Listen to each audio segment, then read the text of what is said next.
What will your message be to Donald Trump down south? Well, it will be the same message that I've given him directly and I've been saying publicly, which is that we're two sovereign nations. There is a partnership to be had, an economic and security partnership to be had. It's going to be a very different one than we've had in the past. But also, we've got lots of other things to do. We can build out our economy here at home. We are in the process of building our relationships more deeply in Europe, elsewhere around the world. So we'll have a partnership on our terms. There's a win-win possibility there, but on our terms, not on their terms. Will you visit him quickly, do you think? It depends. I've been to Washington. I've been to the White House. I've seen it. I've seen all the monuments. I've been to Florida even.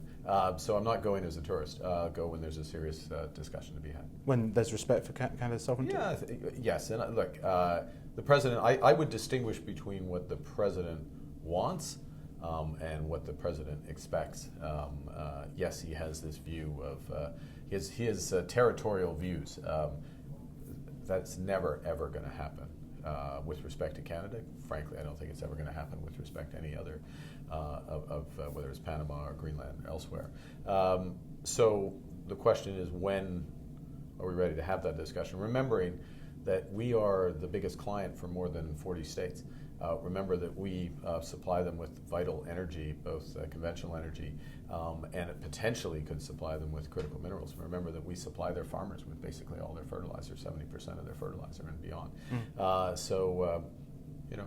We deserve respect, we expect respect, and I'm sure we'll get it in due course again, and then we can have these discussions. So this trade war is not just about North America, it's kind of global now. Yeah.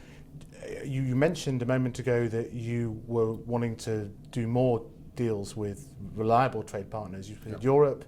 What about the UK? What about the UK? Yes, what about the UK? I mean, there was something. Gave you a shout out the other day in Saskatoon. There was something on the table. There was an issue around cheese. Do you think you can do a Canada-UK free trade agreement? Surely, it's low-hanging fruit. One would think. Look, I mean, it's one of these situations where I forget the exact figure, but it's 95-97% of our trade is effectively tariff-free between Canada and the United Kingdom. Although that's slightly more narrow way of looking at it, because we could expand the level of integration between our countries, like-minded countries. You think about defense partnerships, and those conversations have just begun. So there's a lot that we can do, and of course, it's in our interest to diversify. We're definitely going to do that. We have many options. The UK is one. I would suggest it's also in the UK's interest to diversify. It's that process of post-Brexit diversification hasn't maybe moved as fast as some had expected. There's a G7 summit due in just a few weeks' time. That sorts of coincides with the 90-day deadline on the reciprocal tariffs. It makes it perhaps the most important G7 summit. I think sorry, Faisal. I think it is a very important summit, because you have what you just mentioned. You have the NATO summit, which comes within a week, 10 days afterwards. But you also have, the kaleidoscope, if you will, has been shaken in terms of the international trade arrangements. Countries are getting used to the uncertainty, and the question is, well, what are we going to put back together? What is going to settle? Particularly amongst like-minded countries. The G7 are supposed to be the most like-minded of like-minded countries.